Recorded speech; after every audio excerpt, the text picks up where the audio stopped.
Are you ready for top tier Phantom Knight with the brand new adventure cards? We are doing a $100 giveaway, not only on this video, but every other video I have uploaded today. Like, subscribe, comment, and you're going to be in the giveaway. Also on my twitch.tv/Dkayed today, 4 p.m. EST.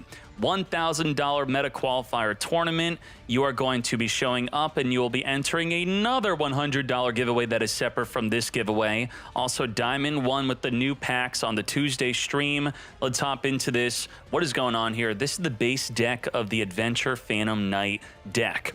And also, we're going to be doing it with Dagda in Scythe. I'm going to show you the combos, how to play this new top tier deck. Now to pop off, we're gonna make a Cherubini, which just requires 2 level 3 monsters on the field to come forth and summon Cherubini, 2 level 3s. Now Cherubini is going to activate after using 2 level 3s to send the Water Enchantress from the deck to the graveyard. Then that's gonna start the whole play, the whole engine. With Phantom Knights, you could search for the Water Enchantress by sending to the graveyard. Now we're gonna banish the Water Enchantress to grab the Rite of Air's Mirror. The Rite of Air's Mirror is only activatable if we did not activate the effect of a normal summon monster. We did normal summon the scale. Do not activate the scale when you normal summon it. Now we're going to summon a token onto the field. That's going to grab the Fateful Adventure. And then we're going to banish from the graveyard the Boots to grab a Wing. That will trigger the scale to summon onto the field because a card was banished from the graveyard, a Phantom Knight card. And then we're going to activate the Fateful Adventure because a monster was summoned, normal or special summoned. Grab the Draco back to the hand, which will be a free discard for the effect of the Fateful Adventure. Fateful Adventure can grab the Griffin, which is Omni Negate, which we could have on the field right now. But I plan on using the monster as a material for an extra deck summon. We're going to save the Griffin for next turn. I'll show you another play right after this one where we end the field with Griffin, Scythe, and DPE, but not for this one. We're going to grab the Water Enchantress. We're going to discard the Draco back. Draco back is a free discard as it now equips onto our non-effect monster, which could then be activated to return any card on the field back to the hand that the opponent controls. Floodgate Skill Drain, be gone. We could now special summon the Water Enchantress. We could use the Scale to activate to discard the Wing. We're going to send the Cloak to the graveyard. We're going to activate the Wing to summon the Cloak onto the field. Come forth, get Cloakin', and with the Cloak and another level 3, we are going to be making the Leviair. Come forth, Leviair. Leviair is going to detach the Cloak to summon the Boots onto the field. And Boots is going to be good for being used to make the Destruction, the Break Sword, but we're not going to do that yet. We're going to banish the Cloak to grab the Shade. Now, let's not activate the Shade yet. We're going to set the Shade, and then with the token, since the token is alone, we're going to use the token to now make a Dagda. Token and the Leviair, since it's no longer 2 non-level 3 monsters, that's important here to grab the Dagda. Now Dagda's waiting for us to activate a card effect in the field, which will be the Shade. We're going to chain the Dagda to the Shade to set the artifact Scythe. Now come forward, Shade onto the field. Now normally you get rid of the Dagda in other combos, but we're going to keep Dagda on the field because this combo is going to play around artifacts, the droplet that is.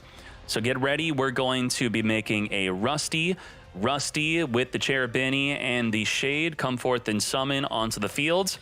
Now we're going to be making the Break Sword using 2 level 3s, summoning to where the Rusty's pointing, because we want the Rusty to activate to destroy the Break Sword. Break Sword, when destroyed, is going to summon 2 monsters on the field as level 4s. It does not matter that they're level 4 right now. And then we're going to make Anaconda. Come forth, Anaconda is here. Activate the Rusty to send a Ragged Gloves and set a Fog Blade. We have a negate with the Fog Blade. We're going to use the Ragged Gloves to send another Fog Blade from the deck to the graveyard. That's going to be very important to summon during the opponent's turn to trigger the Rusty. Now we could activate Anaconda. Anaconda, send the Fusion Destiny. We are going to be summoning DP to the E on the field. Now we want to ensure that we play around Droplet. We cannot respond to Droplet with a monster effect. It will negate our whole field. We're going to play around that by using the DPE right now to destroy itself and destroy the Anaconda. We're going to activate the DPE to come back during the next standby phase. And now it's important to make plays during their draw phase. We're going to make our play right now. So let's pretend like they have Droplet. We're going to activate the Fog Blade in the graveyard to banish, summon the Break Sword to where the Rusty is pointing to. That's going to activate the Rusty to destroy the Scythe. Now we can activate we could pretend the Scythe is going to be Dropleted. So let's activate that once it's sent to the graveyard, come forth and summon. And now the Scythe gets Dropleted, it gets negated. Let's pretend like that just happened. Our full field is now negated, totally not cool. Well, let's carry on with the play. Our DPE is going to come forth and summon during the standby phase, come forth onto the field, and we're going to activate the DPE after we got Dropleted to get poppin'. We're going to use the DPE to pop the Scythe and pop the Dagda. Dagda is going to activate to summon the Artifact Scythe on the field. And then, again, it's going to lock the opponent out of the extra deck. That is absolutely insane. And we have the Fog Blade negate, and they cannot use the extra deck. And now that the opponent is locked out of the extra deck, we have a negate with the Fog Blade. What are they going to do? We're going to see what the follow-up turn looks like here. So let's get to our next turn. After this Mad Lad ends it, we're going to draw for our turn.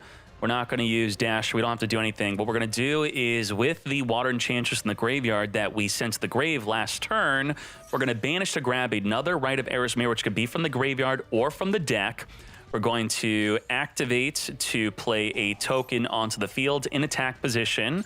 We're going to use the Fateful Adventure to add our Griffin, discarding any other card in our hand. We're going to activate the Griffin to special summon onto the field, and that's going to be an Omni negate. Negate whatever their back row is, negate their hand trap. We got full field, full play, everything in attack position. Let's go in and finish them off. This is nuts. This is why this deck is going to be top to the tier. Artifact Scythe, DPE, play around the Droplet. Are you freaking kidding me? Now let me show you another play with the Adventure system. We're going to keep the Griffin on the field this time. All we got to do is make a Cherubini. Do not activate the effect of a normal summon monster, otherwise we can't use the Rite of Erismere. We're going to activate the Cherubini, which any deck that can make this will be able to make a play like this. We got the Water Enchantress in the graveyard, banishing, grabbing the Rite of Erismere. We're going to be activating, come forth and summon a token, and that's going to play the Fateful Adventure. Now let's summon a monster to trigger the Fateful Adventure. Let's grab the Wing by banishing the Boots. That will trigger the Scales to come forth onto the fields.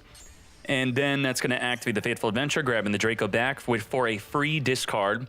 Now in this play, we're going to activate, discard, send the Wing. You could instead just activate the Fateful Adventure right now. By activating the Scale, we're going to send the Cloak to the graveyard. We're going to now activate the Fateful Adventure, grabbing the Griffin Rider and discarding the Draco back, free discard, and then activating to equip onto the token. We can activate to chain the Griffin Rider onto the field. And what's very cool about this is we're going to get the full power of the Draco back on the field, protecting our token from destruction, and also returning any card in the field back to the hand. We also have the Omni Negate for the rest of this turn to protect our plays, and an Omni Negate during the opponent's turn. Let's continue the plays. Let's use the Wing that we discarded and searched for to summon the Cloak. We're now going to make a Levy Air. Now think about this. We want to be making a Dagda and Anaconda. So how do we do that? We get 4 monsters onto the field. So right now we have 2 monsters. We're going to summon our 3rd monster. How do we get a 4th monster? Well, the Cloak is going to search for a trap that is a monster. We're going to set the trap. As long as we have no trap in the graveyard, we can activate, come forth, and summon it onto the field. Now with the 4 monsters, let's make the Dagda and the Anaconda.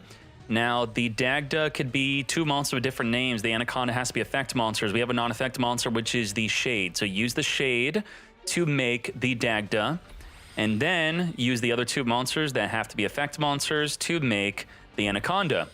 Activate the Anaconda, make sure your toggle is on or auto to chain the Dagda to the Fusion Destiny being sent to the graveyard. Activate Dagda. Do not activate your Griffin Rider, though.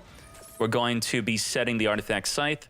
And now we got DP to the E, plus the Griffin Rider, plus protection from destruction. This could be very good against back row while we have the Draco back still on the field if you prefer this instead. And then, of course, during the opponent's turn, you're going to want to DPE, pop in the Scythe and any other card in the field. You could wait for them to make a play if you'd like. We could take out our own DPE or anything else, activate the DPE, and that is it. That is the play. Comfort Scythe, lock them out of the extra deck. Of course, now that is it. No extra deck, and we have a negate, and we have the Draco back. I guess I could show you the Draco back real quick, since you never really get to see it in play. Let's activate, Draco back, return the Mad Lad back to the hand, and just like that, GG, no re. Top tier Phantom Knight with Adventure is here. Here is the deck list again. I have the author notes stating what cards are banned or limited in the TCG/OCG, which does not matter for us because we are not abiding by those limits. But this is just to show you how powerful this deck is and the limits we are now going to forego. And also remember, we're doing the $100 giveaway. Like, subscribe, and comment. Also, make sure you check out my tournament on twitch.tv/Dkayed, where there is a separate $100 giveaway. Like, subscribe, and comment on. You can't really do that on my Twitch, but just show up and we'll have a giveaway in the chat. You don't have to be subscribed or anything on that. And that is it. I have other videos. Make sure you check them all out. The top tier decks of the new pack, the Adventure Tenyi, the Adventure Phantom Knight, and I believe I'm also making an Adventure Prank Kids guide. Let's go.